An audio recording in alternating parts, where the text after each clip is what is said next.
Hello students, welcome to our YouTube channel Equal Apple. My name is Jaspreet Kaur. Today the lesson that we are going to discuss is the first lesson of your political science, that is, what is democracy, why democracy. Now this chapter can be easily divided into three very important parts. The first one is features of a democratic government. The second one is arguments against democracy. The third one is arguments for democracy.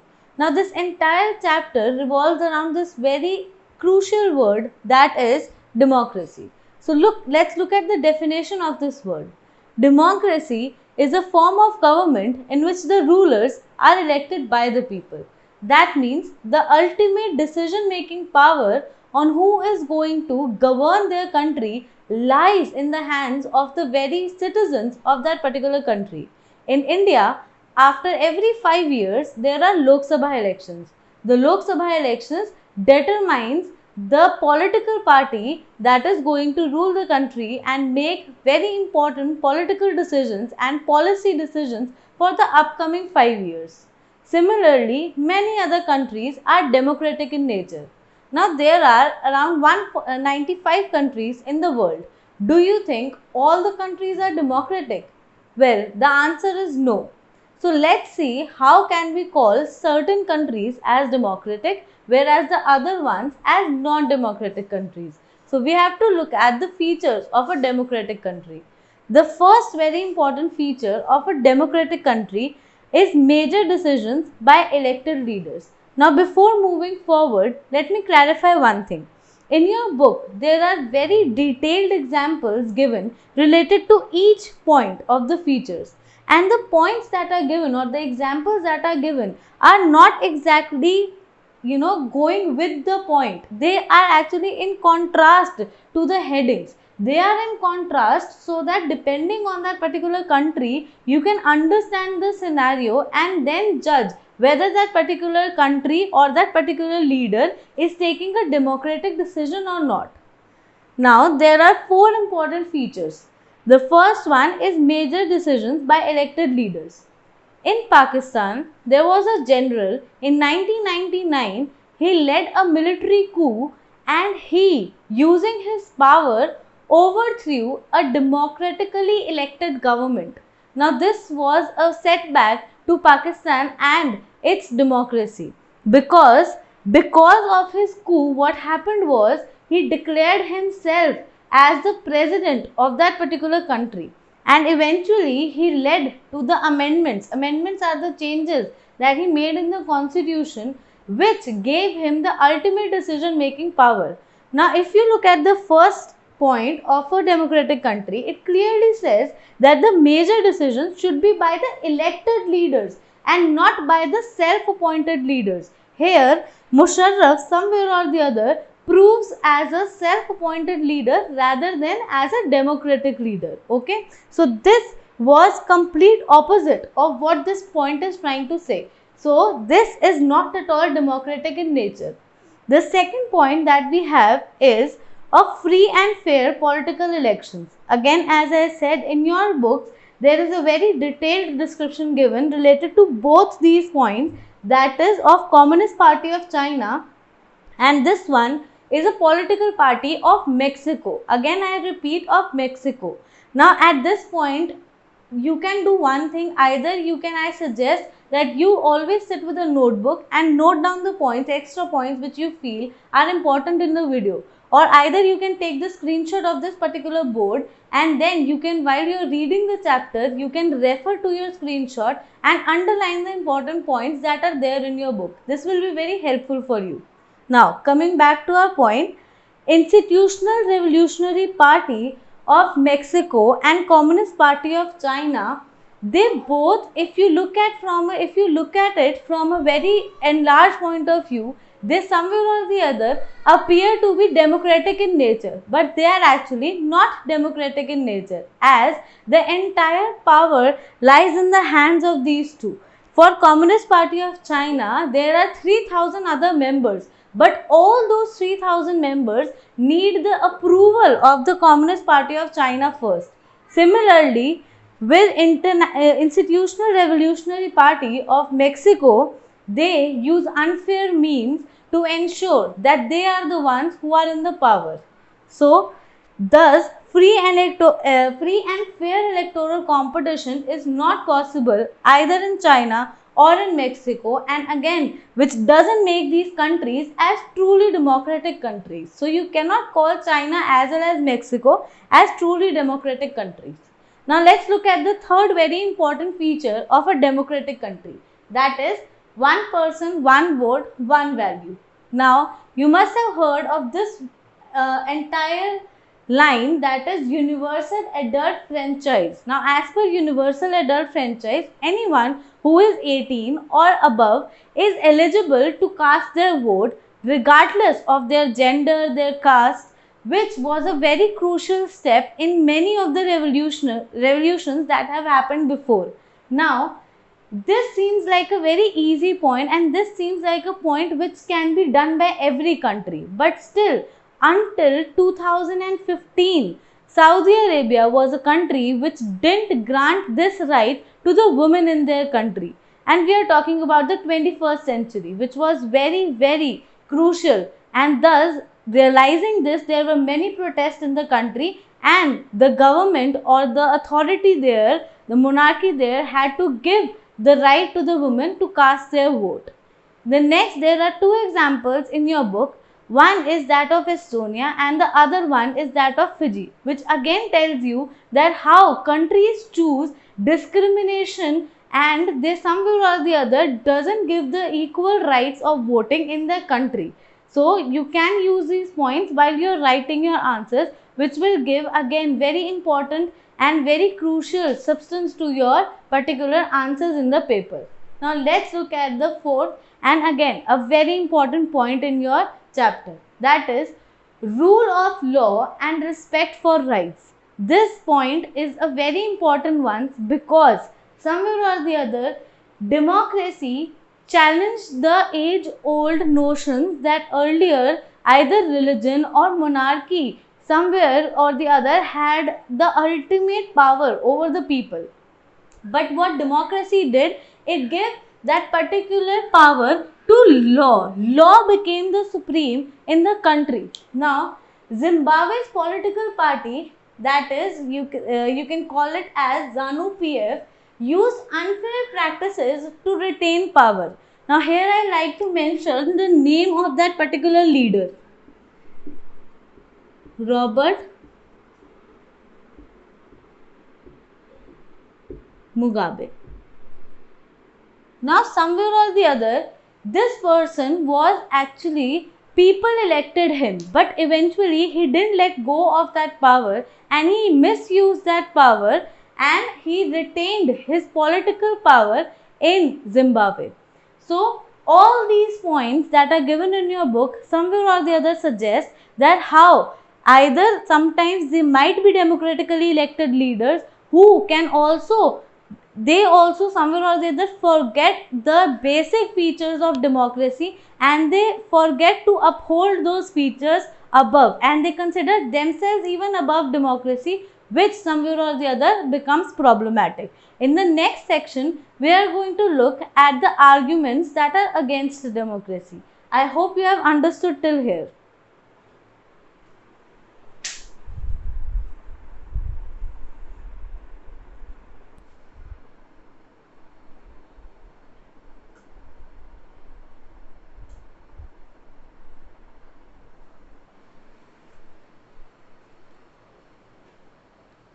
Okay students, I hope part 1 of the video was clear to you. It was about the features of democracy. Now moving on to the second most important part of the chapter, that is arguments against democracy. To make any particular system best is to also hear the arguments that are against that particular system. Similarly, if we want to argue for democracy, we also need to know the points that the other person can raise against democracy. Now, there are mainly 6 important points that are in your book. These are the exact points that are given there in your book. So I suggest that rather than noting down these points, you try to understand the reason behind these points, or why these points are important. The first one, leaders keep changing in a democracy. This leads to instability. Now, if you look at these points, they are very pragmatic points. They are very practical. There is nothing wrong with these points. It's a very pragmatic point which says because the leaders they keep on changing in a democracy, this leads to instability. That means suppose after 5 years the government changes in our country and the previous government had taken some many steps to particular project, or they had initiated a project and the next government felt that this particular project doesn't feel right and they want to stop that project and they want to start another one. So somewhere or the other, the progress that was started by one government is hampered by the other government that is changed. Okay, so this point is very practical. Now the points or the arguments for democracy, we will look at the third part of the chapter. First, let's look all that are against democracy. So we are not going to defend these points just now. First, we will simply try to understand that what these points are trying to say. The second one is democracy is all about political competition and power play. There is no scope for morality. Some very important words that are used here. One is political competition. Now, as you know, in India, there is a multi-party system. That means there is not only one party, but many parties that are competing with each other in the elections. Two main political parties that are there in India, you are aware of those political parties, are BJP and Congress. Now, because somewhere or the other they are in a constant political competition, as well as there is this entire power play that is there, that who will hold the power in some particular areas, which leads to no scope for morality. Morality is something which decides what is right and what is wrong. Okay, so when you are keen to get the power in a particular or a particular position, you don't care whether you get the position in that particular area or not. You use all the unfair means that are possible to ensure that you get the power in those areas. So that is why this is the second argument that is against democracy, that does not support democracy at all. Next one. Third, so many people have to be consulted that it leads to delay in decision. Now, this is again a very important point. As you know, in India you have Lok Sabha, then you have Rajya Sabha, okay, and there are these parliament debates and discussion that keeps on going. Now, in those debates and discussions, sometimes it can take 1 month, sometimes it takes 5 months in order to take just one decision on one policy or one law or one act. Now, imagine if only a single person has to take some decision, the decision will be very quickly. Okay, the decision will be taken very quickly. Whereas if you have to consult 100 people, it takes time, because you have to understand their point of view as well, and so then you will take the decision. Thus, it leads to delay in decision, which is a very important point here. Okay. Now let's move on to the next one. That is, elected leaders do not know best interest of the people. It leads to bad decision. Again, a very important point. Now I really want you to focus on the fourth point, because this point is somewhere or the other, it feels similar to the sixth one, but there are some changes in both. The fourth point says that elected leaders do not know the best interest of the people. That means the political leader that is going to elect or that is going to contest for the elections, somewhere or the other, will not be sure that which particular decision will be best for that particular state or that particular area. Okay, and it will lead to a bad decision. Maybe the politician feels that the roads need to be constructed in those particular areas first, but the people feel that there is no school in that area, and so school is a primary thing that needs to be focused on. Or it could be something as simple as a decision for making a park, and the government or the politician feels that no, there should be an industry in the place of that particular path. So there can be conflict basically in what the politician feels to be in the best interest of the people and what the people think is not in their best interest, which will lead to a bad decision because the politician is not going to consult the people. The fifth one is democracy leads to corruption, for it is based on the electoral competition. Now you might consider the fifth one resembling with the second point. But the second point here is talking about political power and political competition resulting in lack of morality. That there is no scope of morality. Okay, you are not thinking about right and wrong. Here it is talking about the increased corruption. Now, when does corruption happen? Corruption happens when you know that political parties, they have all these big campaigns. Okay, when they are about to contest elections, they have to go to many places in order to campaign, and all these campaigns somewhere or the other require a lot of money. In democracy, the political parties also need money. Now, if a businessman is contacting that particular political party and is saying that I can provide you with the funds that you require to contest the elections, you simply, after winning the elections, you do this for me. Now, this on the part of the politician will become corruption. And not only on the part of the politician, but also on the part of that person who approached the politician, because as a citizen, he is somewhere or the other not at all playing his role of an ideal citizen. So corruption is something that can be present in every form of governance, but in democracy, again, democracy is not also like, in democracy corruption is also possible. So that is again a point that is against democracy. Okay, in order to defend this point, we will look at it in the third part. But first, we are only looking at the points which argue against democracy. So we are not going to defend it just right now. We will see it in the next part of the video. Now, sixth one. Ordinary people do not know what is good for them. They should not decide anything. Now again, as I said, these fourth point and sixth point might seem very confusing. But you need to understand that every country is different. Every country has their own composition of population. India, somewhere or the other, there are certain areas where people are not that educated, which somewhere or the other might become a challenge for the politician in that area.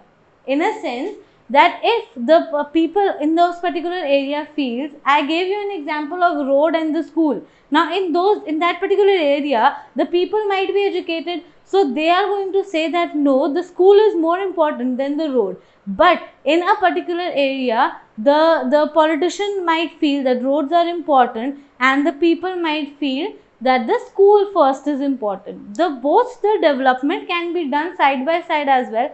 So I am just giving you an example. So don't consider that constructing a road or constructing a school, they are both important. I agree. But I am just giving you an example on the difference of perceptions.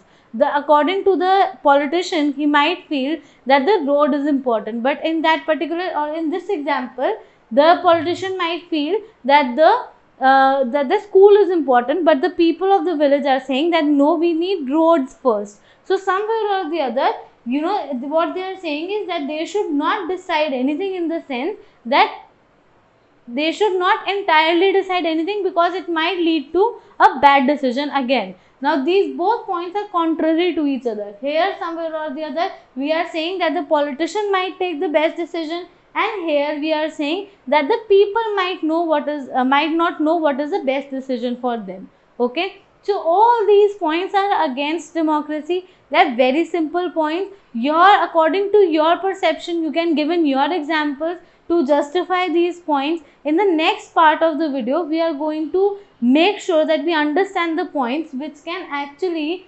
can counter these points and can explain you that why democracy, if compared to any other form of governance, actually proves to be the best. I hope you have understood. Again, if you have any queries or any questions, you can write it down in the comment sections of our video.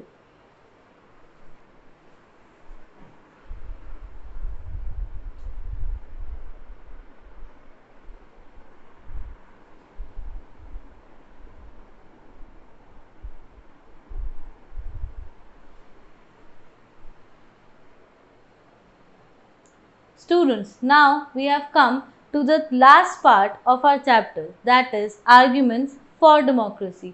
This part is going to clear all your doubts that you had related to the previous part of the chapter, that was arguments against democracy.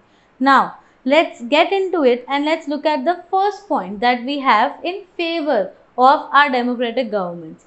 A democratic government is better government because it is accountable form of government. Now accountable means answerable. In any other form of governance, either it's dictatorship or monarchy, you can keep asking the leaders questions on why they are doing certain, why they are taking certain actions, or you can keep asking them anything. But somewhere or the other, they are not obliged to answer your queries. But our democratic government, if the people they protest or if the people they do anything, the different democratic governments provide different options to these people. Like in India, you have RTI. Okay, you can file an RTI and the government has to respond to your RTI. So the government becomes accountable to its people. Why? Because the people are ultimately, they have given the government the power that is accessing on its people. So a democratic government is a better form of government because it is answerable. All your queries, all your questions related to any decision of the government are not going to get unheard. You just have to raise your voice and be a responsible citizen to ask the government about their decision about their decisions on anything.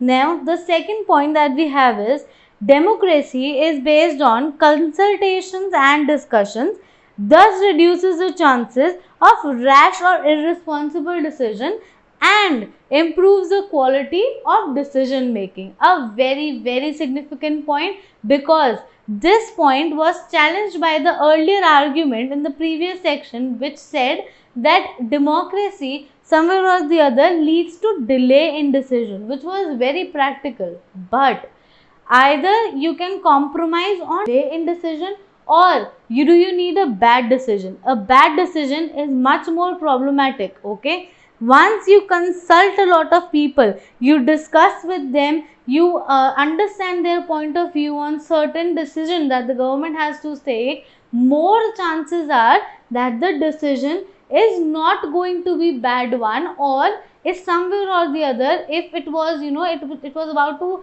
create more damage than good, so that probability that it will that probability that it is going to do more damage than good reduces a lot. And why is it possible? It is possible because of this point, that the democracy allows us to do that. It allows us to consult and discuss with a lot of other things.